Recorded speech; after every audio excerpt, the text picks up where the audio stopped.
The Indian Prime Minister Narendra Modi, he has just touched down in Israel for what's being touted as a historic two-day visit.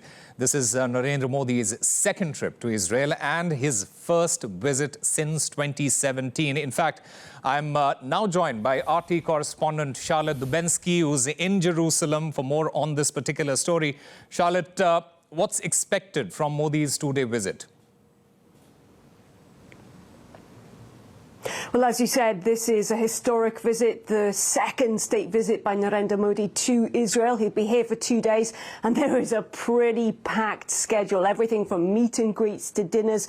But the important things that he'll be doing include a visit to the Holocaust Memorial Museum in Jerusalem, and he's also going to be addressing the Israeli parliament, the Knesset, directly, something we saw Donald Trump do just a few months ago. So many people will be very keen to listen in to what Narendra Modi has to say to the Israeli parliament directly. Now, we know that those discussions that are going to be taking place around this visit will be looking at this strategic partnership and how to push it further, how to create an even bigger alliance between India and Israel. Everything from defence, trade, science, agriculture, it's all on the table. Now, the Indian Prime Minister talking about this visit, setting new goals for that strategic partnership. Here's what he had to say. I am confident that my state visit will further consolidate the enduring bonds between the two countries, set new goals for the strategic partnership, and advance our shared vision for a resilient, innovative and prosperous future. Well, let's talk about those deals now. Reports that in the past few weeks already, India and Israel have signed over $8 billion worth of deals in the defence sector alone. Everything from drones to missiles to jointly looking at creating an air defence system together. Big deals. Now, though, there's also talk about a free deal agreement between the two countries as well that would open up opportunities not just for businesses, but individuals too, on both sides of the equation here. Now, these deals come at a point where we are seeing rising tensions in this region. We know that many people are watching with bated breath to see what happens between the US and Iran in their discussions. And if a war takes place, Israel would be on the forefront of that war with Iran too. Now, Israel's Prime Minister has talked about how Israel could counterbalance what it sees as a threat coming from Iran and its proxies in the region. Benjamin Netanyahu wanting to create a new axis, a hexagonal, he's described it, and he would say that that includes countries from Europe, from Africa, and also from Asia. And he specifically would like India to join that. In the vision that I see, we will create a complete system, essentially a kind of hexagon of alliances around or within the Middle East. This includes India, Arab countries, also African countries, and in the Mediterranean, Greece and Cyprus, and nations in Asia. The intention here is to create an axis of countries that see the reality and the challenges and the goals with one eye, in contrast to the radical axis. Both the radical Shiite axis that we have hit very strong, and also the radical Sunni axis. These countries all share a different perception, and the cooperation between us can yield very great fruits and also, of course, ensure our strength and our future. The question is, will India join that? I'd say it's unlikely, given that India also has a strategic partnership, a trade partnership with Iran too. We know India has walked a tightrope, a balancing act on many countries that are at conflict with each other, and it's done that very well so far. So all eyes will be on the speech now that Narendra Modi will give to the Israeli parliament, the Knesset. Will he talk about those tensions with Iran? Will he talk about more local tensions? The issues specifically here that I'm referring to are Gaza, the war that's taken place now for 2.5 years, and also the West Bank, where we're seeing increasing tensions there.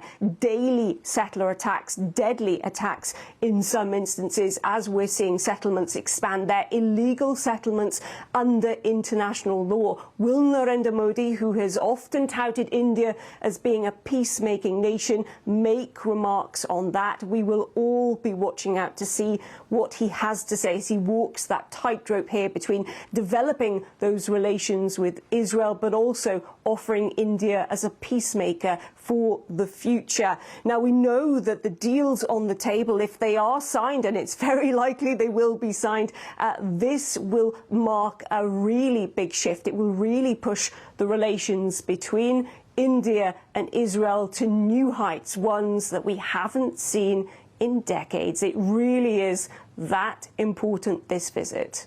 Osama, back to you. All right, Charlotte Dubensky, thank you very much for getting us all those details. In fact, for some insight into all of this, I'm now joined by a former diplomat who served in Israel, Ambassador Virendra Gupta. Thank you very much for speaking with RT India. So, first of all, India calls this a relationship that is based on strategic autonomy. Now, the question is, how do we deepen our ties with Israel without shrinking our diplomatic space in West Asia? Well, that has really always been our objective, to optimize our relationship with a different group of countries without one impacting on the other. You know, we believe that in the present times, rather than following a doctrinaire approach or all or nothing approach, we recognize the world as what it is, multipolar and multi-interest, and that we seek to develop.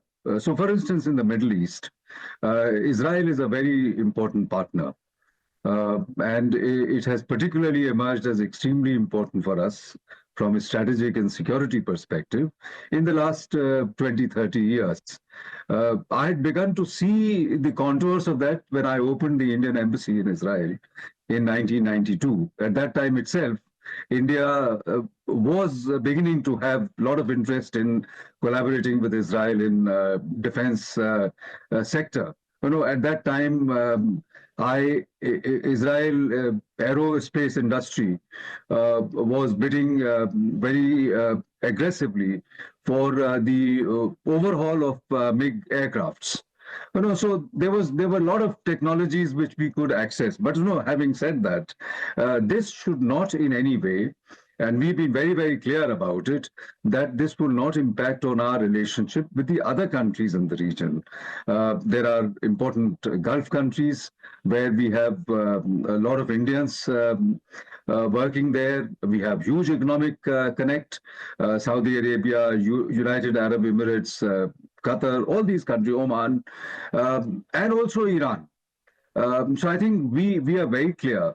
And we have a principled position on Palestine. We have never shied away from supporting the genuine, legitimate aspirations of Palestine to secure, a country for themselves. We have, in that context, supported two-state solution. We've supported Israel, but we've also supported the right of Palestine to a statehood. Ambassador Gupta, as you mentioned, India has historically supported a two-state solution. But at this particular time, does India still have meaningful engagement with the Palestinian leadership? Yes, we do. We do. To the extent that Palestinian issues are raised in the multilateral international organizations, we stand always for them. There are certain factions in Palestine which openly, avowedly support terrorism. And now, we just cannot allow any allowance to terrorism. We have zero tolerance. So, short of that, short of not supporting the terrorism, because we believe that all solutions must be found peacefully through negotiations, and certainly not through terrorist incidents. But the mainstream Palestinians we know are they're working for a peaceful solution, realization of their dream to have an independent state, and India always has been very, very supportive of that. Ambassador Gupta, India also works closely with Iran and the other Gulf nations. Do you see any real risk to India's interest in the Gulf with this particular visit, especially given our diaspora and the energy exposure? No, I don't think so. You see, the world has begun to understand the present day dynamics. I mean, look at our relationship with the United States. At one point in time, United States began to expect that our relationship with the US was developing very, very rapidly and had reached considerable strategic connect. Then Ukraine happened, and people in the West, America and Western countries, just took it for granted that India will obviously be with them, and we had difficulty in emphasizing that no, we will take a decision based on the merits of the case, and we for us, strategic autonomy is extremely important. And we cannot be unmindful of our very deep historic connect with Russia. Russia has always, stood by us, has supported us. And quite apart from that fact, you have to look at the Ukrainian situation on its merits. Russia was not completely at fault. Russia was provoked into a situation like that. So therefore, some fault also was lying with the Western countries. And therefore, India took what is naturally a neutral position so that India could support the idea of a negotiated conflict, a negotiated settlement to the problem. So I think from that, keeping that analogy in mind, in the Middle East, there are so many different players, and there are conflicts between the Sunni nations and the Shia nations. We have not allowed that to come in the way of our developing. I mean, in the last 10 years, if you would see, India has deepened in an unprecedented manner. It has never been seen before. The kind of relationship that we have developed with Saudi Arabia, with UAE, and even with Iran. Mind you, we've got the Chabahar port. Iran has given us Chabahar port to develop. So we have considerable stake in, and we have a huge cultural connect with Iran. So I think all our interlocutors, all our partners know that we are going to, develop each of our vectors, each of our relationships in an independent manner to the best of interest of both the parties, mutual interest. I mean, India's interest must be secured. Ambassador Gupta, you mentioned about the Chabahar port. Could deeper defense ties with Israel, could it quietly complicate our projects with Iran, especially the Chabahar port? No, I don't think so. And Israel will have to understand that. I know, this hexagon alliances, all these things are being talked about. It'll be very difficult for India. We have always supported the idea of economic integration, and Israel must know that even when I was in Israel in 92, at that time, this whole idea of Middle East economic integration was being talked about. And we were very supportive of Israel's full integration into the region. Now, having said that, Israel must also remember that India has a deep historic connect, economic connect with Iran. And India cannot be sucked into any kind of security, strategic, military alliance which is directed against any other group of countries or a particular country. So I think insofar as if the hexagonal alliance, which Prime Minister Netanyahu is having in mind, is being sought to be developed so as to direct or create a front against Iran. Now, firstly, we don't fully share Israeli perception on Iran. I think that is also important. So I think it'd be very difficult for us. I don't think India will ever do that, joining any military alliance against any particular country. All right. Ambassador Virendra Gupta, thank you very much for speaking with RT India, sir. In fact, the meeting in Jerusalem, it could provide weight to India's push for peace in the Middle East.